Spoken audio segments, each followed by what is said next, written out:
নমস্কার, আমি বন্দনা। আমার কিচেনে আপনাদের সবাইকে স্বাগত জানাই। আবারও এসে হাজির হয়েছি খাসির চর্বি দিয়ে আলুর দমের একটি রেসিপি নিয়ে। দেখে নেওয়া যাক আজকের এই রেসিপিটি।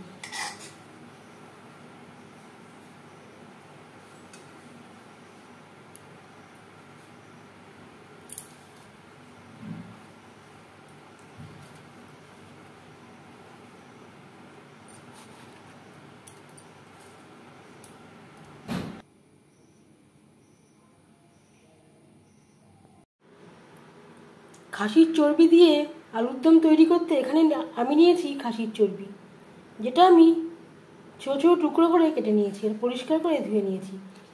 আর নিয়েছি 3টে টমেটো,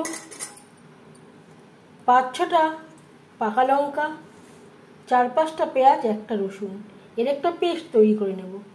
আর লাগছে আলু আমি সেদ্ধ করে নিয়েছি। এতটা আমার লাগবে না, এখান থেকে আমি অর্ধেকটা মতো ব্যবহার করব। আলুর দম তৈরি করার জন্য সবার প্রথমে দিয়ে দিয়েছি 4 চামচ রিফাইন্ড অয়েল।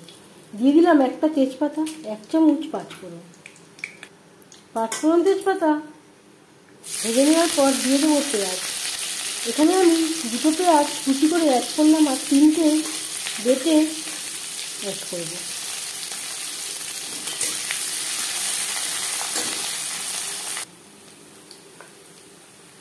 তিন চার মিনিট পেঁয়াজ ভেজে নেওয়ার পর দিয়ে দেব আদা বাটা, কাঁচা লঙ্কা বাটা। আমার কাছে তৈরি করা ছিল তাই আমি এইভাবেই ব্যবহার করছি।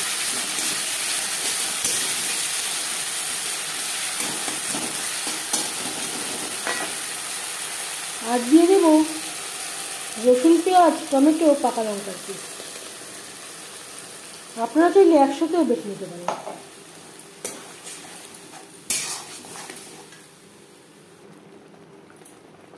এক চামচ ধনে ও জিরের গুঁড়ো,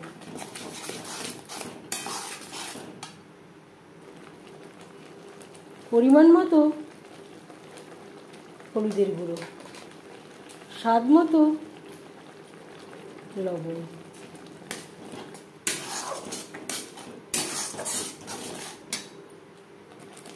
তিন চার মিনিট নাড়াচাড়া করে নেওয়ার পর দিয়ে দেব খাসির চর্বি। মশলার সাথে চর্বি বেশ ভালো করে মিক্স করে দেব। মিডিয়াম ফ্লেমে আরও 5-6 মিনিট রান্না করব। আর দিয়ে দেব মশলা ধোয়া জল, যাতে পুরো মশলাটাই অ্যাড করতে পারি।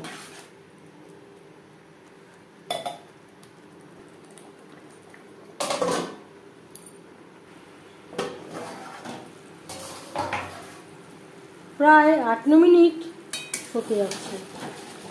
এর মাঝে 1-2বার আমি নাড়াচাড়া করে দিয়েছি। মশলা থেকে তেল ছাড়তে শুরু করে দিয়েছে। এই পর্যায়ে বুঝে নিতে হবে মশলা বেশ ভালো করে কষানো হয়ে গেছে। দিয়ে দেব সিদ্ধ করে রাখা আলু। আপনারা চাইলে আলু আগে একবার ভেজে নিতে পারেন। যেহেতু আমি কম তেলে রান্নাটা করব তাই আলু আগে ভাজলাম না।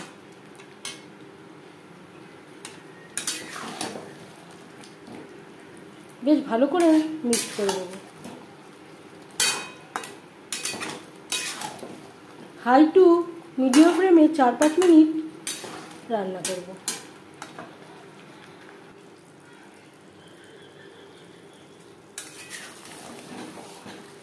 চার পাঁচ মিনিট রান্না করে নেওয়ার পর দিয়ে দেব জল। জল কতটা অ্যাড করবেন সেটা সম্পূর্ণ নির্ভর করছে আপনার উপর। তবে এই রেসিপিটি একটু গা মাখামাখাই ভালো লাগবে।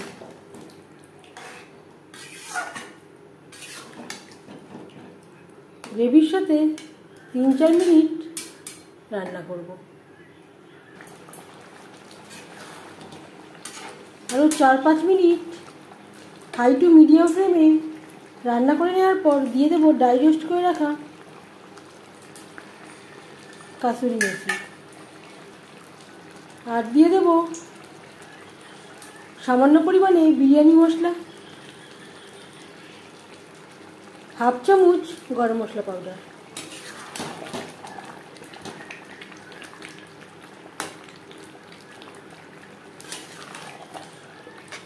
বেশ ভালো করে মিক্স করে দেবো। 1-2 মিনিট রান্না করে নেওয়ার পর গ্যাসের ফ্লেমটা বন্ধ করে দেবো। 10 মিনিট থেকে স্ট্যান্ডিং টাইমে রাখবো। এর সাথে রয়েছে ফুলকো লুচি। এবার যাচ্ছি সার্ভ করার প্রসেসে।